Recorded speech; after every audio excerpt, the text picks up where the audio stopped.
Okay, Do you want me to sit for the interview with you, or what do you want? no, it's not. If you spoiled this, that'll be great. No worries, no worries. This is the game itself. Excellent. So, do you want to tell me the basic premise about this game? Okay, this is our title character, Pogo, who's a space policeman who's found himself suddenly lost in this strange world after just experiencing a space anomaly that's torn through the space-time continuum. And so as he travels through this world, he sees different realities. First of all, different realities of the planet. Places where of what could have been on this planet. First of all, he sees it destroyed. Then he sees it in where it's a far-flung future and then a far-flung past. But amongst it, he sees himself. The game itself plays a bit like the original DuckTales, where there's a jump, which is your X button, square, which is your fire, and Pogo, which is your circle. R1, thank you. So it's got really come together for the last 3 months of development. This was a jam game originally, and we sort of liked the premise so much we decided to run with it as kind of a full game. So only recently is it really kind of, for the last 2 weeks have we put this together into a playable form, which you play today. Is there a bit of inspiration from Super Metroid? Yes. Noticed in the map I just looked up. Oh yes, our little auto map. Yeah, Super Metroid and Castlevania, Metroidvanias, as the buzzword is. But big influence as well from DuckTales, the Capcom classic on the NES. The Pogo controls was like originally the influence from that. But you know, I'm a big fan of Metroid myself. I have 2-hour speed run time on it, which is something I'm personally proud of. So what stage of development is it at now? Has this been released fully now as it is? Oh, no. We're still very early in development. We're hoping to be released before Christmas. Like I say, it's been 3 months. Very difficult 3 months.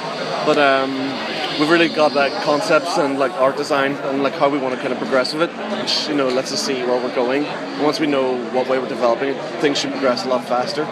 But we're hoping to make it release early access to people who want to buy now. They can follow the development as it goes along until it's finally released.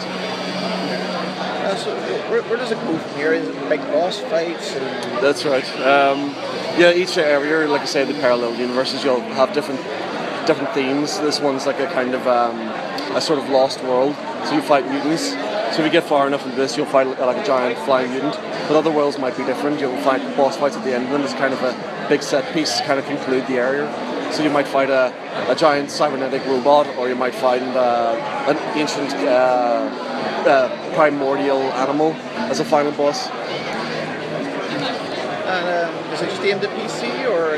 At the moment, we're aiming for all the major desktops, Windows, Linux, Mac. But we'd like to try to kind of extend into console games, but we're going to have to kind of build up with what we have first to kind of move into console games later as our financial options open up.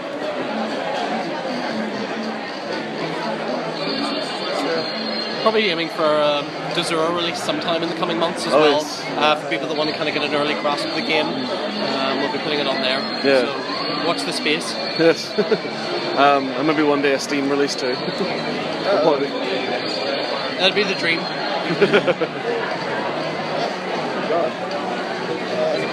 Do you have any closing remarks or selling points for that? Well, I suppose the big thing, it's very much a labour of love. This, I mean, it's a mixture of this 2D animation, which is something I really enjoy, and then the 3D backgrounds. And so I think it's a sort of visually different game, and it's a game with a lot of replayability. You'll find new items, you'll explore new worlds. Every time you play it, you'll see something new, and we're filling the game full of secrets. But we want the players to have a unique experience that they can tell their friends about, and that's really what we want to aim for. Something everyone has, a story they can tell about the game that's theirs and no one else's. Yeah, and we're also available on PoGames.uk as well. We've got a lovely poster here. So yes, keep in touch. If you want to contact us, we're always available. So we hope that you like the game. We've had some positive reception so far. So yeah, hopefully we'll. Demographic at all for this, or? We're aiming for the I suppose the very large 18 to 35 demographic. People who grew up with 2D platformers and sort of want to experience a new one. I myself, like I say, a big fan of DuckTales in the past, and we like to see that. So it's a broad enough appeal game, but more targeted towards people who remember the platformers. But we also hope to get a lot of new gamers into. Just like a nostalgic feel with a twist. That's right. Thanks very much. Yeah. Thank you guys very much. No worries. Cheers. Thanks very much. Nice to meet you, man. You're stuck. Playing on. That's really good. I'm enjoying it. Yeah. Quite well. You're actually getting quite far as well. I found the merchant from Resident Evil 4 Yes. in a wolf costume. But I was a bit confused. Yeah, a lot of people made that. That's sort of the inspiration for him a little bit. What are you buying? It was brilliant. So, thanks very much. No problem. Cheers. Cheers. Great to meet you.